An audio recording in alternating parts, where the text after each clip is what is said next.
നമസ്കാരം. ഇറാന്റെ പുത്തൻ നീക്കത്തിൽ ട്രംപ് ഞെട്ടിപ്പോകുന്നു. പശ്ചിമേഷ്യയെ മുൾമുനയിലാക്കുന്ന യുദ്ധത്തിലേക്ക് ഇറാൻ എത്തിച്ചേരുന്നു. ഇറാന്റെ പുതിയൊരു നീക്കമുണ്ട്. അതായത് ഈ എബ്രഹാം ലിങ്കൺ മാത്രമല്ല, അമേരിക്കൻ പടക്കപ്പൽ വ്യൂഹത്തിന്റെ മുഴുവൻ വിവരങ്ങൾ ഇറാൻ പരസ്യപ്പെടുത്തിയിരിക്കുന്നു. അതായത് പശ്ചിമേഷ്യയെ വേണമെങ്കിൽ യുദ്ധത്തിന്റെ ഒരു മുൾമുനയിലേക്ക് കൊണ്ടെത്തിക്കുവാൻ ഇറാന് കഴിയുന്നു. ഇറാനെ ലക്ഷ്യമിട്ട് കടലിൽ അമേരിക്കയുടെ സൈനിക വിന്യാസം നിലനിൽക്കെ പുതിയ തന്ത്രപരമായിട്ടുള്ള നീക്കങ്ങളുമായിട്ട് ഇറാൻ മുന്നോട്ട് പോകുന്നു. അതായത് ഇറാനെ ലക്ഷ്യമിട്ട് അമേരിക്ക വൻ സന്നാഹം ഒരുക്കുന്നുവെന്ന റിപ്പോർട്ടുകൾക്കിടെ അമേരിക്കൻ പടക്കപ്പൽ വ്യൂഹത്തിന്റെ പൂർണ്ണ വിവരങ്ങൾ ഇപ്പോൾ ഇറാൻ മാധ്യമങ്ങൾ പരസ്യപ്പെടുത്തിയിരിക്കുകയാണ്. എബ്രഹാം ലിങ്കൺ പടക്കപ്പലിനൊപ്പം 3 പടക്കപ്പലുകൾ കൂടി അമേരിക്ക അത്തരത്തിൽ വിന്യസിച്ചിരിക്കുന്നു എന്നാണ് ഇറാൻ പുറത്തുവിടുന്ന രേഖകളിൽ നിന്ന് അല്ലെങ്കിൽ വിവരങ്ങളിൽ നിന്ന് മനസ്സിലാക്കാൻ കഴിയുന്നത്.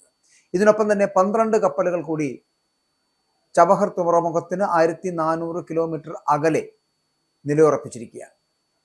കഴിഞ്ഞ ദിവസം ഇറാൻ അയച്ച ഡ്രോണുകൾ വിജയകരമായിട്ടുള്ള നിരീക്ഷണം പൂർത്തിയാക്കി എന്ന് തെളിയിക്കുന്നതാണ് ഇത്തരത്തിലുള്ള നീക്കങ്ങൾ എന്ന് വേണമെങ്കിൽ നമുക്ക് അനുമാനിക്കാം. ഡ്രോണുകളുടെ യാത്ര വെറുതെ ആയില്ല എന്നും അമേരിക്കൻ യുദ്ധക്കപ്പലിലേക്ക് നിരീക്ഷണ ഡ്രോൺ അയച്ചെന്ന് സംബന്ധിച്ച ഇറാൻ ഡ്രോൺ അമേരിക്ക വെടിവച്ചിട്ടിരുന്നുവെന്ന് വ്യക്തമാക്കിയിരുന്നു. എങ്കിലും ഉദ്ദേശിച്ച ഡാറ്റകൾ പൂർണ്ണമായിട്ട് കിട്ടിയെന്നാണ് ഇറാൻ ഉയർത്തുന്ന വാദമെന്ന് പറയുന്നത്. അപ്പൊ ഇന്നലെയാണ് ഇറാൻ അയച്ച ഡ്രോൺ അമേരിക്ക വെടിവെച്ച് വീഴ്ത്തിയത്. അത് നമ്മൾ വളരെ കൃത്യമായിട്ട് ആ വാർത്തകളൊക്കെ നമ്മൾ കണ്ടതുമാണ്. അതേസമയം ഇറാന്റെ ആവശ്യപ്രകാരം അമേരിക്കയുമായുള്ള സമാധാന ചർച്ച ഒമാനിലേക്ക് മാറ്റുവാൻ വേണ്ടിയുള്ള സാധ്യതകൾ ഇപ്പോൾ ആരായുകയാണ്. ഒമാനിലെ ചർച്ചകളോടാണ് ഇറാന് താല്പര്യമെന്നാണ് പറയപ്പെടുന്നത്. ഒമാൻ, തുർക്കി, മിഡിൽ ഈസ്റ്റിലെ മറ്റ് രാഷ്ട്രങ്ങൾ എന്നിവ പരിഗണിക്കപ്പെടുന്നുണ്ട്. മാത്രമല്ല, കഴിഞ്ഞ വർഷം ജൂൺ 13 ചർച്ച ചെയ്യപ്പെട്ട വിഷയങ്ങൾ അന്ന് ഈ ഇസ്രായേൽ ഇറാനിൽ ആക്രമണം തുടങ്ങിയിരുന്ന ഒരു കാലഘട്ടത്തിലായിരുന്നു ചർച്ചകൾ വരെ നടന്നിരുന്നത്. അമേരിക്കയും ഇറാനും തമ്മിലെ ആണവ ചർച്ച അന്ന് 6ാം റൗണ്ടിലേക്ക് എത്തി നിൽക്കവെയായിരുന്നു ആക്രമണം നടന്നത്. അതാണ് ഇറാന്റെ ഇപ്പോഴത്തെയും സംശയം എന്ന് പറയുന്നത്. അതായത് ചർച്ചയാകാം, പക്ഷേ പിറകിലൂടെ ആക്രമണം നടക്കുമെന്ന അന്തരീക്ഷത്തിൽ ചർച്ചയ്ക്ക് പ്രസക്തിയില്ല എന്നാണ് ഇറാൻ പറയുന്നത്. അതായത് മുന്നിൽ നിന്ന് ആക്രമിക്കാതെ പിന്നിൽ നിന്നുള്ള അമേരിക്കയുടെ ആക്രമണം എന്ന് പറയപ്പെടുന്നത് അത് ഭീരുക്കളുടെ ലക്ഷണമാണ്. പക്ഷെ അത്തരത്തിലുള്ള ആക്രമണങ്ങൾ കഴിഞ്ഞ 6 മാസത്തിന് മുമ്പ് ഉണ്ടായിട്ടുണ്ട്. അതുപോലെ വീണ്ടും അത്തരത്തിലുള്ള ആക്രമണങ്ങൾ ഉണ്ടാക്കുവാനുള്ള സാധ്യതകൾ വളരെ വലുതാണ്. അതുകൊണ്ട് തന്നെയാണ് ചർച്ചകൾ നടക്കട്ടെ, ആ ചർച്ചകൾ എവിടെ വേണമെങ്കിൽ നടക്കാം, പക്ഷേ പിന്നിൽ കുത്തുന്ന തരത്തിലുള്ള പദ്ധതികൾ അല്ലെങ്കിൽ അത്തരത്തിലുള്ള യുദ്ധമുറകൾ, അത്തരത്തിലുള്ള ആക്രമണങ്ങൾ നടത്തുന്ന ഒരു രാജ്യത്തെ എങ്ങനെ വിശ്വസിക്കുമെന്നുള്ളതാണ്. അതുകൊണ്ടാണ് ഒമാനിലോ തുർക്കിയിലോ വെച്ചാകാം എന്നുള്ള തരത്തിലേക്കുള്ള ചർച്ചകളെ അവർ സ്വാധീനിക്കുന്നതും അത്തരത്തിൽ എത്താമെന്ന് അവർ ആഗ്രഹിക്കുന്നത്. അങ്ങനെയാണ് ഇറാൻ മുന്നോട്ട് വെക്കുന്ന വാദങ്ങൾ.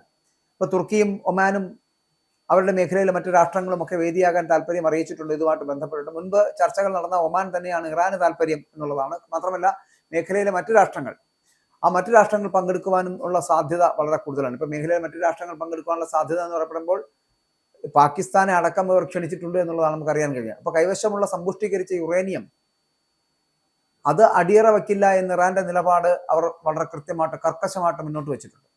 തങ്ങൾക്ക് മേലുള്ള ഉപരോധം അവസാനിപ്പിക്കുവാനും ഇറാൻ സമ്മർദ്ദം ചെലുത്തും. മാത്രമല്ല, ഭരണം അട്ടിമറിക്കുവാനുള്ള ഒരു ശ്രമം അത് പരാജയപ്പെട്ടു പോയല്ലോ. അമേരിക്കയ്ക്ക് അത് ബോധ്യപ്പെട്ടിരിക്കുകയാണ്. അപ്പോൾ ഭരണം അട്ടിമറിക്കുവാനുള്ള ശ്രമം പരാജയപ്പെട്ട അമേരിക്ക മാധ്യമങ്ങളെ ബോധിപ്പിക്കുവാനാണ് കപ്പൽ വ്യൂഹത്തെ അയച്ചത് എന്നും മാനസികമായിട്ടുള്ള ആധിപത്യം തങ്ങൾക്കാണ് എന്നും ഇറാൻ കരുതുകയാണ്. എന്തായാലും ഒരു കാര്യം ഉറപ്പാണ്, ഇറാൻ രണ്ടും കൽപ്പിച്ച് മുന്നോട്ട് പോവുകയാണ് എന്നുള്ള കാര്യത്തിൽ തർക്കമില്ല. ഇറാന്റെ പുതിയ നീക്കം എന്ന് പറയപ്പെടുന്ന അക്ഷരാർത്ഥത്തിൽ ട്രംപിനെ ഞെട്ടിച്ചിരിക്കുകയാണ്. അതായത് ഏതൊക്കെ കപ്പലുകൾ, ആ കപ്പലുകളിൽ എന്തൊക്കെ ഡാറ്റാസ് ഉണ്ട്, എന്തൊക്കെയാണ് അതിനകത്ത് ഉപയോഗിച്ചിരിക്കുന്നത്, അത് വെറും ഒരു പടക്കപ്പൽ മാത്രമാണോ, അതോ അതിനോടൊപ്പം ഞാൻ ആദ്യം സൂചിപ്പിച്ചതുപോലെ ഈ ഇബ്രഹാം ലിങ്കൺ പടക്കപ്പലിനൊപ്പം തന്നെ ഏകദേശം 3 പടക്കപ്പലുകൾ കൂടി അമേരിക്ക അവിടെ വിന്യസിച്ചിട്ടുണ്ട്. ഇത് മാത്രമല്ല, ഏകദേശം 12 കപ്പലുകൾ, ഇതിനോടൊപ്പം തന്നെ 12 കപ്പലുകൾ കൂടി ചബഹർ തുറമുഖത്തിന് 1400 കിലോമീറ്ററുകൾക്ക് അകലെ നിലയുറപ്പിച്ചിട്ടുമുണ്ട്. അപ്പോൾ ഇതൊക്കെ ഒരു വലിയ യുദ്ധസമാനമായിട്ടുള്ള അന്തരീക്ഷം ഉണ്ടാക്കിയെടുക്കുന്നതിന് തന്നെയാണ്. മാത്രമല്ല, ഇറാനെ തകർക്കുക എന്നൊരു ലക്ഷ്യത്തോടുകൂടി അമേരിക്ക ചെയ്തു കൂട്ടുന്ന പ്രക്രിയകൾ തന്നെയാണ് എന്നുള്ള കാര്യത്തിൽ തർക്കമില്ല. അത്തരത്തിൽ ഒരു സ്ഥിതിവിശേഷം ഉണ്ടാകുമെന്ന് ഇറാൻ ഉറപ്പുള്ള സാഹചര്യത്തിലാണ് യുദ്ധം അനിവാര്യമായി മാറുന്നതും അവർ അവരുടെ ഡ്രോണുകൾ അയച്ച് എന്താണ് എബ്രഹാം ലിങ്കൺ പോലുള്ള ഒരു വിമാനവാഹിനി കപ്പലിനുള്ളിൽ ഉള്ളത്, അല്ലെങ്കിൽ ആ പടക്കപ്പൽ വ്യൂഹത്തിന്റെ രേഖകൾ, മുഴുവൻ വിവരങ്ങൾ എന്താണ് എന്ന് അറിയാൻ കഴിഞ്ഞു.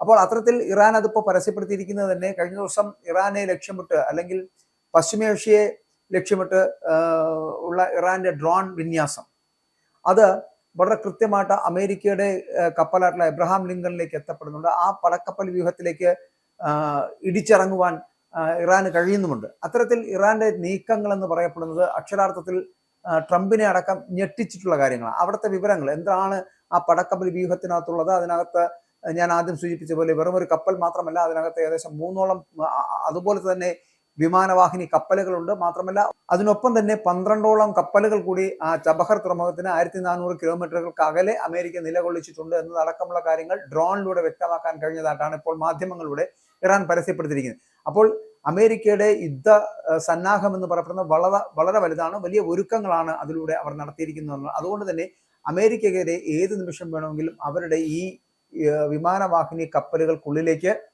വലിയ മിസൈൽ ആക്രമണങ്ങൾ, രക്തരൂക്ഷിതമായിട്ടുള്ള മിസൈൽ ആക്രമണങ്ങൾ നടത്താൻ ഇറാൻ തയ്യാറാകുമെന്നുള്ള കാര്യത്തിൽ തർക്കമില്ല. ഇത് വളരെ കൃത്യമായിട്ട് മനസ്സിലാക്കിയത് കൊണ്ടാണ് ഞാൻ ആദ്യം പറഞ്ഞ പോലെ ഇറാന്റെ പുതിയ നീക്കം എന്ന് പറയപ്പെടുന്ന അക്ഷരാർത്ഥത്തിൽ ട്രംപിനെ ഞെട്ടിച്ചിരിക്കുന്നത്. ഡ്രോണുകൾ ഉപയോഗിച്ച് അമേരിക്ക എന്തൊക്കെ ചെയ്യുന്നു എന്ന് വളരെ കൃത്യമായിട്ട് മനസ്സിലാക്കാൻ കഴിയുമെന്നുള്ളതാണ്. അപ്പോൾ ഒരു യുദ്ധം ആസന്നമായിട്ടുള്ള വേളയിൽ പശ്ചിമേഷ്യയെ സത്യത്തിൽ അക്ഷരാർത്ഥത്തിൽ മുൾമുനയിലാക്കിയിരിക്കുകയാണ് ഇറാൻ. വരും മണിക്കൂറുകളിൽ അല്ലെങ്കിൽ വരും ദിവസങ്ങളിൽ ഇറാൻ അമേരിക്കയ്ക്കെതിരെ ശക്തമായിട്ടുള്ള ആക്രമണം അഴിച്ചുവിടുമെന്നുള്ള കാര്യത്തിൽ തർക്കമില്ല.